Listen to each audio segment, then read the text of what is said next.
Hello everyone, welcome to my YouTube channel. तो पिछले video में हमने अभ्यास 49 तक भाग 1 कंप्लीट कर लिया और आज से हम करेंगे भाग 2 शुरू।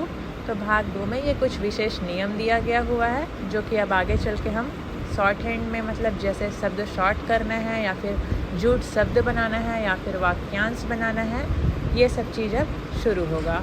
तो यहीं पर से हम शुरुआत करते हैं भाग 2 से। तो अगर आपने पुराना वीडियो नहीं देखा है तो चैनल में जाके देख सकते हैं। और वीडियो शुरू करने से पहले अगर आपने अभी तक मेरे चैनल को सब्सक्राइब नहीं किया है तो सब्सक्राइब कर लें, ताकि आगे आने वाले वीडियो का नोटिफिकेशन आपको मिल सके और मैं आगे आप लोगों के लिए ऐसे ही वीडियो बनाते रहूँ। तो चलिए शुरू करते हैं।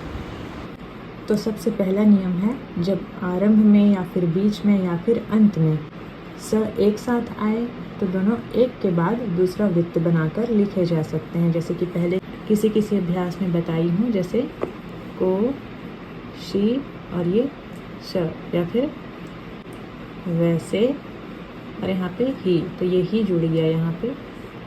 तो इस प्रकार का एक दो अभ्यास और है जिसमें आपको पहले बता चुकी हूँ कि स का वृत्त आगे चल के 2 बार बना सकते हैं। तो ये वही नियम है। तो जब आरंभ यानी कि पहले या फिर बीच में या फिर अंत में जब स एक साथ आएंगे तो दोनों एक के बाद दूसरा वृत्त बनाकर लिखे जा सकते हैं। पहला वृत्त अपने स्थान पर लिखा जाएगा और दूसरा वृत्त सुविधा अनुसार किसी भी तरफ से लिखा जा सकता है। जैसे कि सुस्ताना, तो ये आरंभ में आ रहा है तो इसके लिए स का वृत्त, फिर से स का यहीं पर से वृत्त और ये त और ये न का आंकड़ा कर देंगे।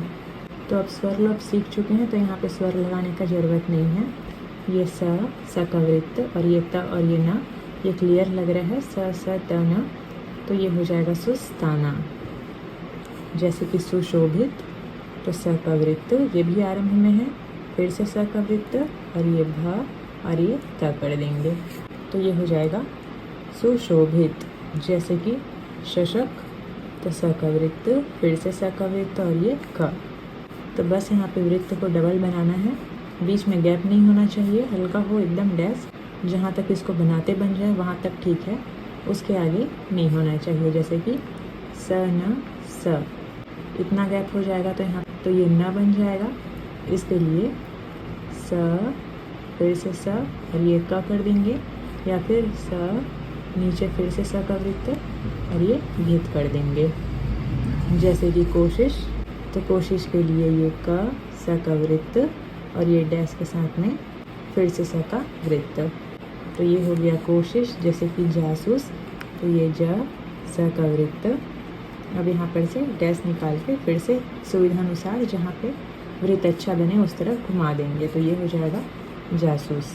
तो ठीक इसी प्रकार से दूसरे नियम में ह वृत्त के बाद में सवृत्त और सवृत्त के बाद में ह वृत्त भी इसी प्रकार से लिखे जाते हैं। जैसे कि ये वैसे ही, तो ये वैसे और यहाँ पे ये ही कर देंगे। तो यहाँ पर भी पहला वृत्त यथास्थान होगा और दूसरा और तीसरा वृत्त किसी भी तरफ से लिखे जा सकते हैं। और बीच में मात्रा आएगा तो उसमें विचार नहीं किया जाएगा। जैसे महसूस, तो ये म, ये ह का वृत्त और ये स डैश के साथ में फिर से स का वृत्त, ये ह का वृत्त थोड़ा सा बड़ा कर देंगे स वृत्त से, तो ये हो जाएगा महसूस। तो स्वर लगाने का ज़रूरत नहीं है। जैसे मसेहरी लिखना है तो ये म, ये स का वृत्त और हरी आया हुआ है तो ह और ये ऊपर जाने वाला र कर देंगे, तो यहाँ पे वृत्त भी आ गया और र भी आ गया। जैसे कि बहस लिखना है तो बहस, ये ब, ह का वृत्त और ये स कर देंगे, या फिर चाहे तो ब, ह और ये स भी कर सकते हैं। एक वृत्त थोड़ा बड़ा रहेगा ह का और स वृत्त थोड़ा छोटा रहेगा, ताकि ये क्लियर हमको समझ आ सके। फिर है इतिहास, तो ये ई, ती और ये ह और ये स का वृत्त, तो देखिए कितने आसानी से बन रहा है, ये हो जाएगा इतिहास। जैसे कि ईसा मसीह लिखना है तो ईसा मसीह के लिए ये स, ये म, ये स का वृत्त और ये ह वृत्त, तो ये हो जाएगा ईसा मसीह। या फिर इसको चाहें तो ये स, ये म, स को हम साथ में बना देंगे एक वृत्त के साथ में, क्योंकि स ह बड़ा वृत्त करने से उसमें ह जुड़ जाता है, और यहाँ पे ह भी कर सकते हैं केवल, यानी कि ईसा म, इसी में स और ये ह। फिर तीसरा नियम है त वर्ग के अक्षर अंत में म के पश्चात कभी कभी ऊपर भी लिखे जाते हैं। जैसे कि जो त व्यंजन होता है वो केवल म के बाद में कभी कभी सुविधानुसार ऊपर भी लिखा जाता है। जैसे कि नाम जद लिखना है तो उसके लिए न करेंगे, म करेंगे। अब यहाँ पे स का वृत्त है और त वर्ग है द यानी कि, तो उसको ऊपर की तरफ बना देंगे तो ये हो जाएगा नाम जद। जैसे कि क्षमता, तो ये छ, ये म और ये ता। तो यहाँ पे केवल त वर्ग के अक्षर ही ऊपर की तरफ, वो भी म के बाद में लिखे जाएंगे जहाँ पे रेखा अच्छी बने। जैसे कि ये छ, ये म और ये त, तो यहाँ पे थोड़ा सा म और त ऐसे बनाना उतना सुविधाजनक नहीं है, हाथ को थोड़ा रोक के फिर बनाना पड़ता है। तो उसके हिसाब से ये ऊपर जाने वाला म के बाद में त वर्ग आएगा तो उसको ये वाला बनाना ज़्यादा आसान है। जैसे नाम जद, तो ये ना, ये म, फिर ये स का वृत्त और ये द, तो इसके हिसाब से नाम और ये जद, तो ये वाला बनाना ज़्यादा इजी है।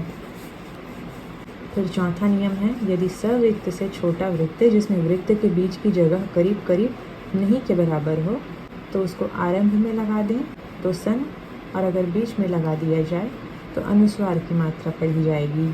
जैसे कि उपसर्ग में सन, सम या सन का, सन के लिए छोटा सा वृत्त बनाते हैं, ये वही है। जैसे कि सन है तो संदेह के लिए स का वृत्त भी बना सकते हैं, या फिर छोटा सा सवृत्त से भी छोटा यानी कि गोल बिंदी जैसे ये द और ये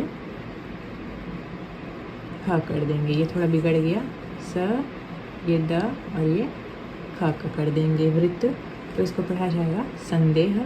या फिर केवल स है तो केवल स का वृत्त भी कर सकते हैं, और सम, सन, सन के लिए जो उपसर्ग था वो भी लगा सकते हैं। जैसे कि संतोष, तो ये स, ये त और ये स का वृत्त, तो ये हो जाएगा संतोष। जैसे कि धंधा, अब यहाँ पे बीच में न है तो उसके लिए ये ध छोटा सा बिंदी कर दें, फिर ध कर सकते हैं, या फिर ध एकदम छोटा सा वृत्त जैसे ना लगे ये कर सकते हैं, यहाँ पे गाढ़ा करके, तो इसको पढ़ा जाएगा धंधा। ठीक उसी प्रकार पांचवा नियम है सवृत्त के बाद में र आंकड़े के व्यंजन अगर ना मिले तो सवृत्त को बढ़ाकर लिखा जा सकता है। जैसे कि संतोष प्रद, तो यहाँ पे ये हो जाएगा संतोष। अब यहाँ पे र आंकड़ा आ रहा है तो इसके लिए संतोष, फिर डैश आगे बढ़ा के और ये प्रद कर देंगे, पर ये प्र कर देंगे और द कर देंगे, तो ये हो जाएगा संतोष और ये प्रद। जैसे कि निष्कर्ष, तो ये निस, अब यहाँ पे फिर से रखा आंकड़ा आ रहा है तो इसके लिए डैश करके यहाँ पे कर से जोड़ देंगे, तो इसको पढ़ा जाएगा निष्कर्ष, तो इसके लिए यहाँ पे डैश बढ़ा देंगे।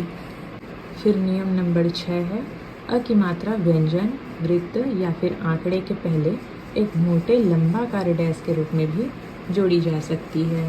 जैसे कि अभी पिछले अभ्यास में आदत लिखे थे तो ये अ, ये द और ये त कर दिए थे, तो यहाँ पे इस प्रकार से अ की मात्रा व्यंजन, वृत्त या फिर आंकड़े के पहले एक डैश के रूप में जोड़ी जा सकती है, तो उसको आ का स्वर पढ़ेंगे, अ या आ का। जैसे कि आ गया, तो यहाँ पे अ, ये ग और ये य का चिन्ह बना देंगे, तो इसका पढ़ा जाएगा आ गया। जैसे साधारण, तो साधारण सारा का शब्द चिन्ह है।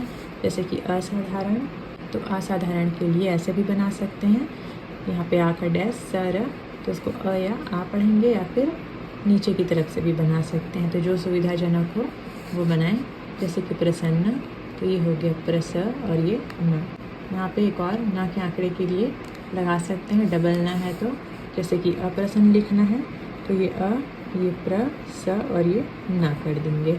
तो इस प्रकार से अ या आ के लिए किसी भी व्यंजन के पहले या वृत्त के पहले ऐसे डैश हम लगा सकते हैं। फिर नियम नंबर 7 में देखेंगे ई की मात्रा अंत में इस प्रकार से मिलाई जाती है, तो ये भी पहले मैं कई बार अभ्यास में बना चुकी हूँ, जो कि आगे समझेंगे बोलती थी।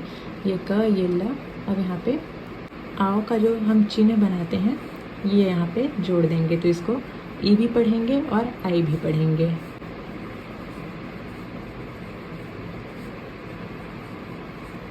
तो इसको ये तीनों पढ़ा जाएगा, कीली जैसे पीली, तो ये पीली, जैसे नीली, तो ये न और ये ली। तो बस यहाँ पे अंत में इस प्रकार से छोटा सा भी जोड़ देंगे, तो उसको ई पढ़ा जाएगा। फिर नियम नंबर 8 है, जब व में ह को लगाना हो तो सवृत्त की तरह लगाते समय पहले एक डैश लगा देंगे। जैसे हवालात लिखना है तो ये ह, ये व और ये ल और ये त, यहाँ पे वृत्त के पहले डैश लगा देंगे। तो आरंभ में एक डैश लगाने से स के बदले व पढ़ा जाएगा। जैसे हवलदार तो ये ह व ल और ये दाड़ धाड़ त्र ऊपर की तरफ। जैसे हवादार तो ये हवा और ये दाड़ धाड़ त्र का चाप। जैसे हवन तो ये हवा और ये न। तो इस प्रकार से सवृत्त के अलावा अगर ह वृत्त आए तो वहाँ पे एक डैश निकाल देंगे। फिर नियम नंबर 9 है, यदि इस तरह का आंकड़ा सरल रेखाओं के क्रमशः र या न के स्थान पर आए तो यह इस्ता आदि को सूचित न करके फ को सूचित करेगा। जैसे कि तरफ लिखना है तो तरफ का तो पहले शब्द चिन्ह है तरफ का, लेकिन इसके अलावा अगर ये त, ये र और ये नीचे की तरफ स्त का चाप लगा देंगे तो इसको हम फ पढ़ेंगे। जैसे शरीफ तो ये श, ये र। अब यहाँ पे पूरा फ न बना के न के आंकड़े की तरफ ये स्त का चाप लगा देंगे तो नीचे की तरफ रहने से इसको फ पढ़ा जाएगा और ऊपर की तरफ स्त, स्थ, ष्ट ही। जैसे फुर्सत, अब यहाँ पे फुर्सत आया हुआ है तो फुर्सत के लिए तो आप केवल आंकड़े के साथ में भी बना सकते हैं, ऐसे फ र स त, या फिर र आंकड़े की तरफ से ये स्त का चाप और ये र और ये स त कर देंगे। तो यहाँ पे ये वाला ज़्यादा सही है, इसको बस फ पढ़ेंगे, ये याद रखिएगा। फुर्सत, जैसे कि फुरेरी तो ये स्त, स्थ का चाप और ये र और ये री कर देंगे तो ये हो जाएगा फुरेरी। फिर नियम नंबर 10 है, अंग्रेजी शब्दों में आधे वर्णाक्षर के बाद में अंत में ड के अलावा ड भी लगता है और ये अंत में न आंकड़े के बाद में पढ़ा जाता है। जैसे कि काउंट तो ये अर्धीकरण हो गया समझिए। तो काउंट के लिए केवल क और न को आंकड़ा बना देंगे तो ये क्या हो जाएगा, काउंट पढ़ा जाएगा इसको। जैसे कि मेंट तो ये म न को आंकड़ा बना देंगे तो ये हो जाएगा मेंट। यहाँ पे काउंट के लिए ये क न बना के आउ का जो हम चिन्ह पढ़े हैं द्विध्वनिक मात्रा में, ये आ और ये उ, ये भी कर सकते हैं तो ये हो जाएगा काउंट। और ये मेंट और लैंड लिखना होगा तो ये ल बना के न का आंकड़ा जोड़ देंगे तो इसको पढ़ेंगे लैंड। इसके प्रथम स्थान में स्वर रहेगा, ए का स्वर है क्योंकि, तो ये हो जाएगा लैंड। जैसे कि एग्रीकल्चरिस्ट लिखना है तो इसके लिए ग र करेंगे, ये हो जाएगा ग्र और ये कल और ये च र और ये ष्ट कर देंगे तो याद रखिएगा। इसी तरह अंग्रेजी शब्दों के अंत में दुगने संकेतों के बनाने पर टर डर के अलावा चर भी लग जाता है।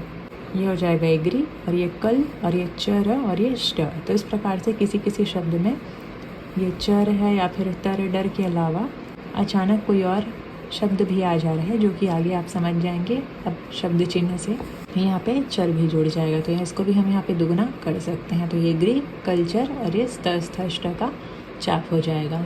फिर नियम नंबर 11 है आखिरी का, क, ल और र नीचे आने वाले में व इस प्रकार से जुड़ता है। जैसे कि वक तो ये व का चिन्ह और ये क, तो आरंभ में व ऐसे जुड़ेगा, क व्यंजन में, ल में और नीचे आने वाले र में। जैसे विकास लिखना है तो ये व क और ये स का वृत्त बनाएंगे तो इसका पढ़ा जाएगा विकास। जैसे वन लिखना है तो यहाँ पे व बनाएंगे चिन्ह और ये न करेंगे तो ये हो जाएगा वन। जैसे कि वल लिखना है व और ये ल तो इसके लिए ये यहीं पर से ही व का चिन्ह बना के ल कर देंगे तो यहाँ पे र और ल का आंकड़ा नहीं जुड़ता है क्योंकि यहाँ पे केवल व का चिन्ह जुड़ता है तो ये हो जाएगा वल। या फिर वल ऐसे भी बना सकते हैं, लेकिन ये तुम लोग जैसे कभी वाक्य में आ गया तो इसको हम लोग तुम लोग पढ़ेंगे इसके नाम से। यहाँ पे व को नीचे की तरफ से बनाया गया है। जैसे कि वर तो ये व और ये नीचे आने वाला र तो ये हो जाएगा वर। तो ये था भाग 2 का कुछ विशेष नियम। तो अब आगे हम इसी प्रकार का जूट शब्द वाक्यांश बनाना सीखेंगे। तो उम्मीद है आपको इतना समझ में आ गया होगा और आप ऐसा जोड़ना भी अब सीख जाएंगे। बस इसका प्रैक्टिस कीजिए और बना के देखिए इस प्रकार का शब्द। तो आज के लिए इतना ही। अब कल हम करेंगे इस प्रकार के जो दूसरे कुछ और शब्द। तो वीडियो पसंद आया होगा तो लाइक कीजिएगा, चैनल में नए हैं तो सब्सक्राइब कीजिएगा और शेयर कीजिएगा। Thanks for watching.